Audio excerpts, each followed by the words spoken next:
ज्यावेळी 2023ला मी पण इथं वागरे पाटलीमध्ये आलेलो, त्यावेळी मला पण एवढं काय माहिती नव्हतं. म्हणजे पोलीस भरती किंवा आर्मी भरती माझ्या मनात पण नव्हतं पहिल्यांदा.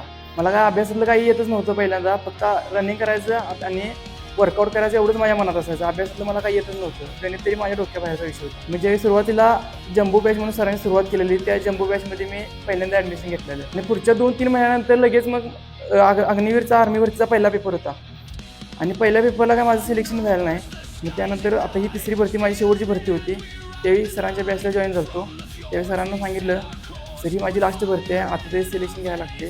त्याच्या म्हणलं तू जसं आतापर्यंत टिकून राहिला आहेस तसं आता ह्या भरतीला पण टिकून राहा, त्यावर तुझं सिलेक्शन होऊन जाते. मी शेवटच्या भरतीला सरांचा शब्द ऐकून फक्त मी परत इथं वागरे पाटील फाउंडेशनमध्ये आलो आणि ह्या लास्ट भरतीमध्ये माझा पेपर म्हणजे एवढा अभ्यास केला की सर फक्त मला एवढं सांगायचं, त्याच्या काय पण कर शेवटची भरती आहे बघ कर.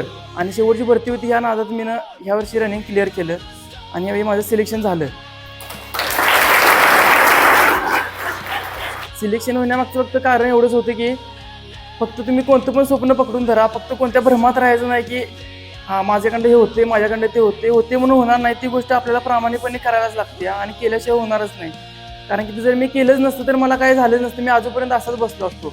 ज्यावेळी पहिल्यांदा सुरुवातीला मी वागरे पाटलीमध्ये आलो त्यावेळी शेवटच्या कोपऱ्यात मी बसलो होतो आणि सर मला वरनं सांगत होते ती मागची पोरं कोण आहेत शांत दंगा करू नका, शांत बसा. त्यावेळी मी ते फक्त सरांचं ऐकलं आणि मी पुढे बसायला चालू केलं. ज्या पहिल्या बॅचपासून जे पहिल्या बेंच शेवटपर्यंत सोडला नाही आणि शेवटी सरांचं काही ना काहीतरी मी ऐकलं आणि आज मी सिलेक्शन घेतलं आणि भरती झालो.